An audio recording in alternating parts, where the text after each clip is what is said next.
So hello friends, उम्मीद है आप लोगों को ये जो क्वेश्चन था अपनी problem series radiance problem series में नंबर 2, यह आप लोग को समझ में तो आ गया होगा।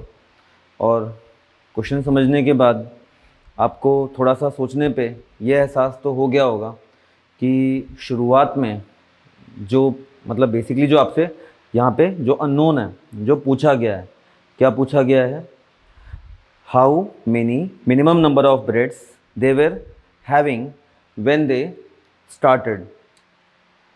So at the beginning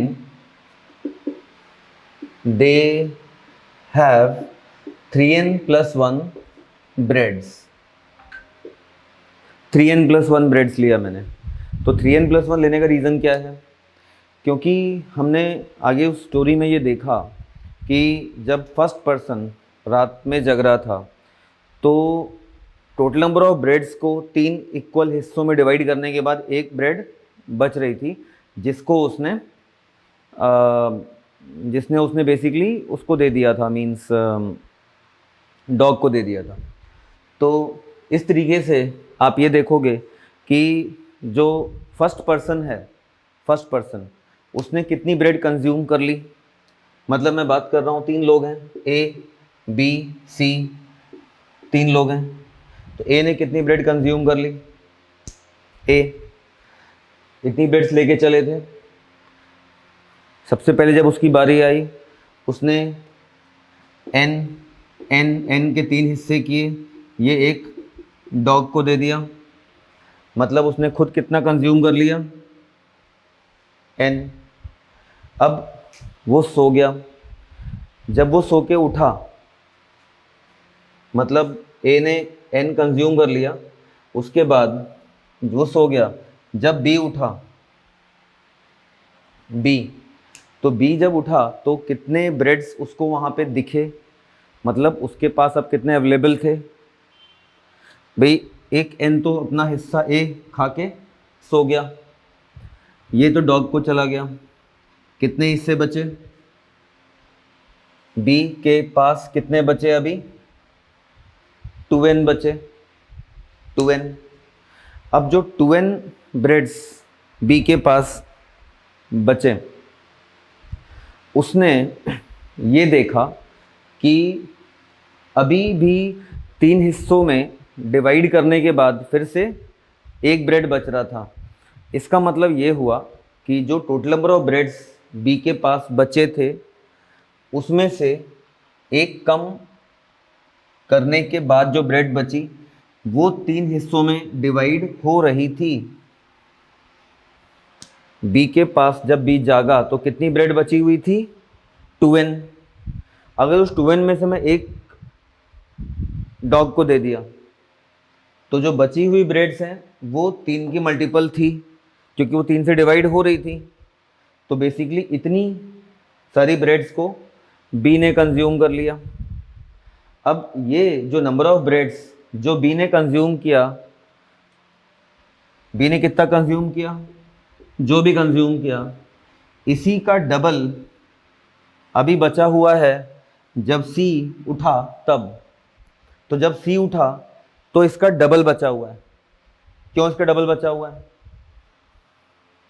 because B ने 2n minus 1/3, 2n minus 1/3, 2n minus 1/3 के 3 हिस्से किए थे और एक हिस्सा डॉग को दे दिया था।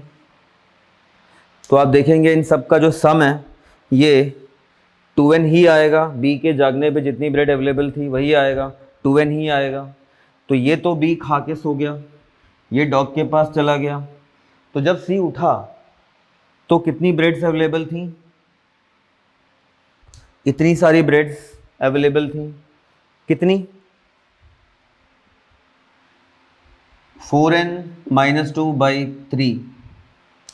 इसको 2 से मल्टीप्लाई कर दिया, इतनी सारी ब्रेड अवेलेबल थी।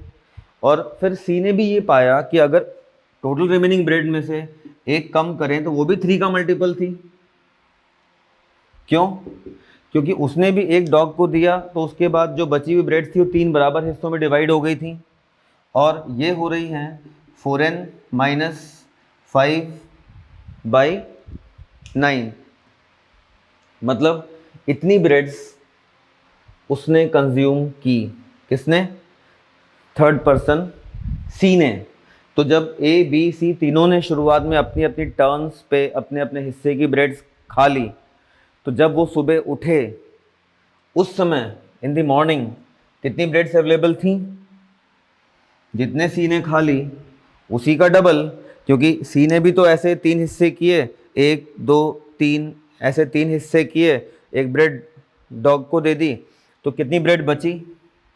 इसकी डबल, मतलब 16n माइनस 10/9 इतनी ब्रेड्स बची। और ये जो बची हुई ब्रेड्स थी उनको भी ये पाया गया कि उसमें से भी अगर एक डॉग को दे दी जाए तो भी जो नंबर ऑफ ब्रेड थी वो 3 की मल्टीपल हो रही थी। इसका मतलब यहाँ पे 16 माइनस 19 16n माइनस 19/27 ये जो नंबर आ रहा है इसका डबल था ना। It is not 16, it is 8, it is 8। इसकी डबल ब्रेड बची थी ना, तो इसका डबल मतलब 8n माइनस 10/9 ये हो गया, और ये है 8n माइनस 19/27। इतनी जो ब्रेड्स हर किसी के हिस्से में आई, इतनी ब्रेड एट लास्ट हर किसी के हिस्से में आई। तो इस प्रॉब्लम में कई n की वैल्यूज़ पॉसिबल है, मगर मिनिमम वैल्यू तो कई पॉसिबल है, बट मिनिमम वैल्यू तो वो होना पड़ेगा जिसके लिए ये भी कोई इंटीजर p होता हो। मतलब n should be 27p plus 19/8, 27p plus 19/8। यहाँ पे जो p है वो भी कोई नेचुरल नंबर ही होना चाहिए। एक्चुअली मैं इसको नेचुरल नंबर होना इसलिए कह रहा हूँ बिकॉज आखिर में भी हम कहीं भी ये नहीं मान रहे हैं कि ब्रेड के हिस्से कर रहे हैं, उसको काट के अपन फ्रैक्शंस में बांट रहे हैं, इंटीग्रल नंबर ऑफ ब्रेड्स बच रही है। तो लास्ट में भी वो जो तीनों ने आखिरी में जो सबसे छोटा हिस्सा जो लास्ट में बचा जिसको तीनों ने खाया और लास्ट में डॉग को दे के फिर वो अपनी जर्नी कंटिन्यू किए, that last smallest part should be also a natural number p। यहीं से मैंने n ये निकाला। तो अब आपको ये देखना पड़ेगा कि p को मिनिमम मैं कौन सा नेचुरल नंबर लूँ जिससे मुझे n भी एक नेचुरल नंबर मिले। तो यहाँ पे हर वो p एक्सेप्टेबल होगा जिस p के लिए n एक नेचुरल नंबर मिलता होगा।